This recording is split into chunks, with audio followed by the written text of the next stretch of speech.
খুবই সহজে কাবাব বানিয়ে নিতে পারবেন।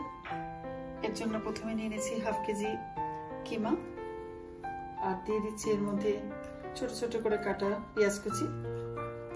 এটা আমি একটা বড় পেঁয়াজ পরিমাণ নিয়েছি, আপনারা এটা কম বেশি করে নিতে পারেন।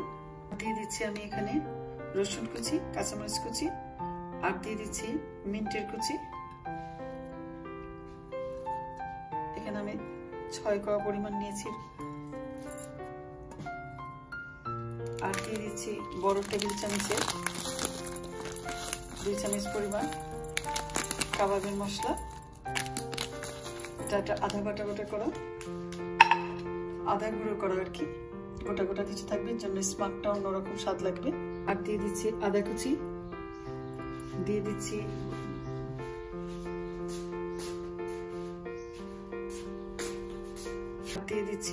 লেবুর রস, এটাও আমি দেব 1 টেবিল চামচ পরিমাণ। আর দিয়ে দিব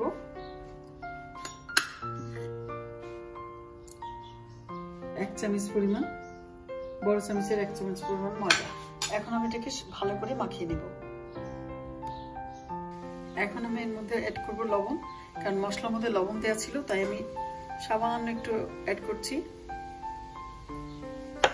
আর দিয়ে দেব ফুড কালার।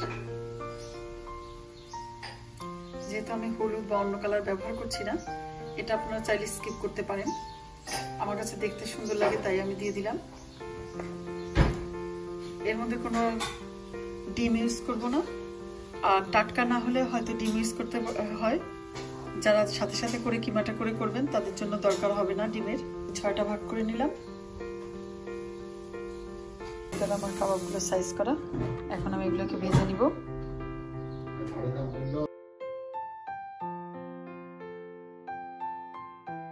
দিয়ে দিলাম ডুবো তেলে, এটা আস্তে আস্তে কমিয়ে নেব। একবার উল্টে দিয়েছি।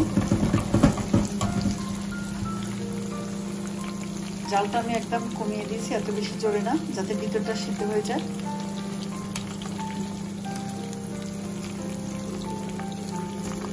এভাবে উল্টে পাল্টে ভেজে নেব।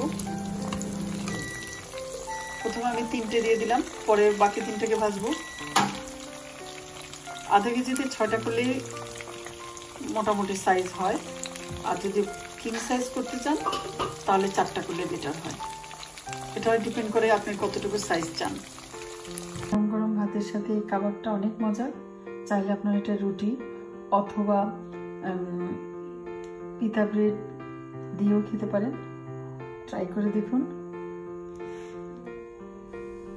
আল্লাহ হাফেজ।